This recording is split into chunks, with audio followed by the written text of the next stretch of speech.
Overthinkers of Reddit, what unlikely scenario actually came true that you were completely prepared for because you are an overthinker? I always carry a small sewing kit whenever I go to a wedding. I have sewed 2 brides into their dresses so far.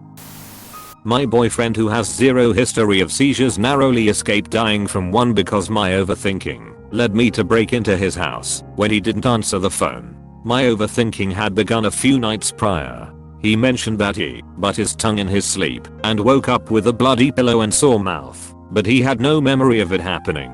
That for some reason led my overthinking brain to question back, wow, did he have a seizure and not realize it? He has zero history of seizures, and we had been together multiple years, didn't live together, but spent nights together, and I had never seen a hint of a seizure. But for some reason, this stuck in my mind. Fast forward 2 days. We usually don't hang out in the morning because he likes to sleep in late, but on this day we had an appointment to go see a specific dog at the shelter I was thinking of adopting. He wouldn't answer the phone that morning. I called multiple times before I went to his place, but he never picked up. I started getting a bad feeling, but quelled the "has having a seizure" thought because that was clearly so unlikely. Meanwhile, making an action plan for that very scenario, I got to his house and he wouldn't answer, so in a completely not me crazy girlfriend move, I climbed over his fence. Luckily his door was unlocked. I found him unconscious and unresponsive, lying in his back with the sticky remnants of foam all around his mouth. I jumped into action. I rolled him on his side to help curb aspiration, put a pillow under his shoulder to keep him in that position, and called the ambulance. Had I not hopped the fence to get in, had I not driven over when he didn't pick up the phone, had we not had plans to meet up hours earlier than we usually did, he would have been dead by lunch. His kidneys were already shutting down by the time he reached the ER. If he had never mentioned biting his tongue in his sleep, I don't think I would have been overthinking at all. No crazy worries about seizures would have pushed me to go over and find him. Turns out to be a weird brain disease that's bizarrely endemic to New Mexico kind of cerebral cavernous malformations. Several days later, after we got home from the hospital, I got a call from a friend who said the dog, against all odds, was still at the shelter as in the very dog we were supposed to be seeing that day. I had given up hope on getting her, pushed it out of my priorities while he was hospitalized, but they had forgotten to take down my 24-hour hold sign on her cage, so no one inquired about her.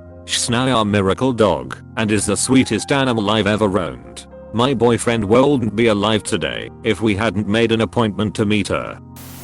All the teachers at the middle school I taught at knew I was a pack rat, and one day a kid split his pants and the school counselor came to me and said, "Mr. the Hog Dog, would you happen to have a pair of sweats or gym pants in your truck?" Yep. So the kid spent the rest of the day in a pair of nylon pants I had behind my seat. He is lucky, because if he didn't fit he would have spent the rest of the day in a white disposable coverall I had in case I had car trouble in nice clothes. Icing on the cake, it was a student I really liked who was super helpful to other kids and teachers, so it was nice to do something nice for him.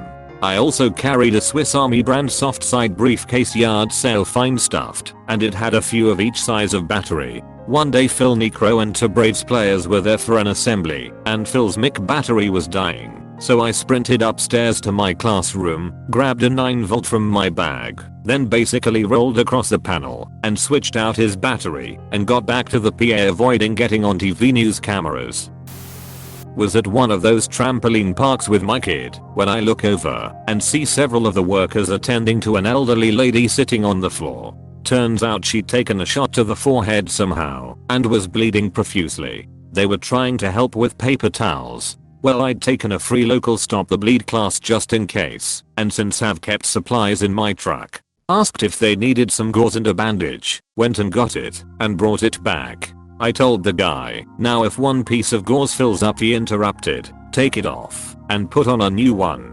I said, "No, you put another one over top that one, but leave the bottom one there." He said, "Well, you know more than I do. Come over and help." We were able to get her patched up.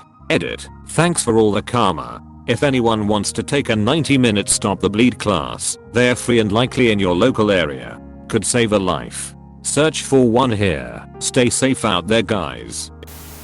I didn't actually plan for this, it just worked out. but one day for some reason I put a suction cup in my pocket. I can't exactly remember why. It was from a shower hook that I think broke, and I put it in my pocket hoping to find a replacement or something.